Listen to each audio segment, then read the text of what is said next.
ഇപ്പോൾ നമ്മൾ ചെയ്യാൻ പോകുന്നത് ജാമ്പ്രകൾ, അതിന് കൃഗാടികൾ എന്നും പറയും. കൃഗാടികളും. നമസ്കാരം, ഞാൻ ഇന്ത്യൻ മാർഷൽ കളരിവർമ്മ ഗുരുകുലത്തിലെ കർണാടക മാഷാണ്. ഇപ്പോൾ എടുക്കുമ്പോൾ സാധാരണ ഉണ്ടാകുന്ന രീതിയിലുള്ള അടിയടി ചവിട്ട് അങ്ങനെ ഉണ്ടാകുന്നത് ആയുധങ്ങളില്ലാത്ത ഒരു അക്രമിയെ കീഴ്പ്പെടുത്തുന്ന വിധമാണ് ഇപ്പോൾ കാണിക്കുന്നത്. വളരെയേറെ ശ്രദ്ധിക്കുക, നിങ്ങൾക്ക് വേണ്ടിയാണ് കാണിക്കുന്നത്. ഇദ്ദേഹത്തിൻ്റെ പേര് സോണി എന്നാണ് ഇദ്ദേഹത്തിൻ്റെ പേര്. ഇദ്ദേഹമാണ് നമ്മുടെ എതിരാളിയെ അടിക്കുന്ന ഇദ്ദേഹത്തിൻ്റെ പേര് സുഭാഷ് ബാബു. ഇദ്ദേഹമാണ് മർമ്മപ്രയോഗം ചെയ്യാൻ പോകുന്നത്. സുഭാഷ് ബാബുവാണ്. ശ്രദ്ധയോട് കാണുക. ഇവർ രണ്ടുപേരും പഠിച്ചു കഴിഞ്ഞാൽ, പക്ഷേ ഇത് നിങ്ങൾക്ക് വേണ്ടിയാണ്, നിങ്ങൾ പഠിക്കാൻ വേണ്ടിയാണ് ഇവരിത് ചെയ്ത് കാണിച്ചു തരുന്നത്. കൃത്യം ശ്രദ്ധയോടുകൂടി ചെയ്യുക. ഇവരിപ്പോൾ ചെയ്യുന്ന ശ്രദ്ധയോടെ കാണുക. താ നോക്കുന്ന ഓക്കെ അടിച്ചോ. ഓക്കെ അപ്പോൾ ഈ മർമ്മസ്ഥാനം ജാമ്പറുകൾ എന്ന് പറഞ്ഞാൽ മർമ്മസ്ഥാനമാണ് ഇപ്പോൾ നമ്മൾ അറ്റാക്ക് ചെയ്യാൻ പോകുന്നത്. ജാമ്പറുകൾ എന്നും കൃഗാടികൾ എന്നും പറയുന്ന മർമ്മസ്ഥാനം. 2-3 പേരൊക്കെ ഓരോ മർമ്മസ്ഥാനത്തിനുണ്ട് കേട്ടോ. അതേസമയം സ്ഥാനം ഒന്നായിരിക്കും, പേര് പല വിധത്തിൽ വരും. തമിഴിൽ വേറൊരു പേര് വരും. ഞാൻ പഠിപ്പിക്കുന്നതിൽ കൂടുതൽ ഭാഗങ്ങളും ആയുർവേദത്തിലുള്ള പേരുകളാണ് തരുന്നത്. അതാണ് ഡോക്ടേഴ്സൊക്കെ പഠിക്കുന്ന ആ പേരാണ് തരുന്നത്. എല്ലാവർക്കും പഴയ കാലത്തെ പേരുകൾ കുറേ ഉണ്ട്, എങ്കിലും കഴിയുന്നു നമ്മുടെ പേരുകളാണ് ഞാൻ ഉപയോഗിച്ചിരിക്കുന്നത്. അതിലാണ് കൃഗാടികൾ എന്ന് പറയുന്നത് മർമ്മസ്ഥാനമാണ് ഇപ്പോൾ ചെയ്യാൻ പോകുന്നത്. അതിൽ നോക്കുക, ശ്രദ്ധിക്കുക. കൃഗാടി നോക്കി. അത് എവിടെയാണ് സ്ഥിതി ചെയ്യുന്നത്?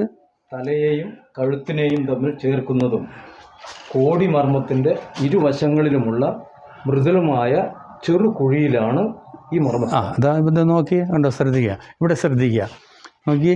ഇതാണ് മർമ്മസ്ഥാനം. ഇതാണ് കോടി മർമ്മസ്ഥാനത്തിൻ്റെ കോടി.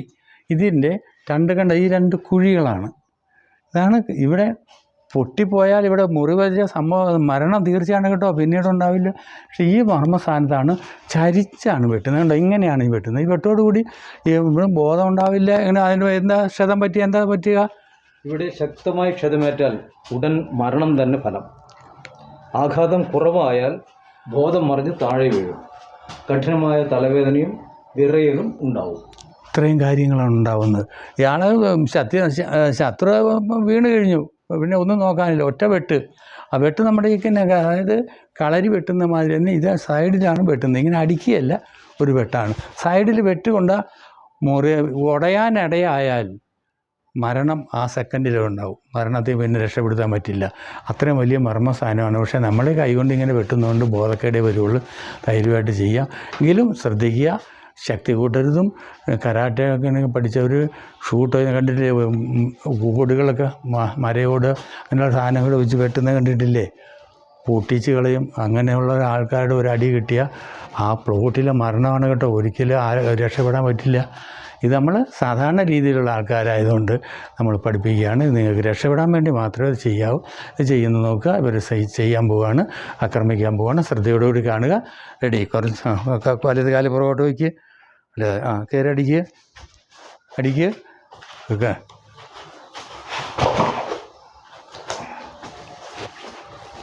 ഇതാണോ? എത്രയേ ഉള്ളൂ. ഒറ്റ വെട്ട്. ആൾ പോയി. ഇത് ശ്രദ്ധയോടുകൂടി നിങ്ങൾ ശക്തി കൂട്ടതും ഞാൻ പ്രത്യേകം പറയാം, പ്രധാനപ്പെട്ട മർമ്മസ്ഥാനമാണ്. ശക്തി കൂട്ടി വെട്ടരുത്, സ്ലോലി വെട്ടുക. നിങ്ങൾ അക്രമിയെ കീഴ്പ്പെടുത്താൻ ഒരാളെ ഒരു ചെറിയ വെട്ട് മതി.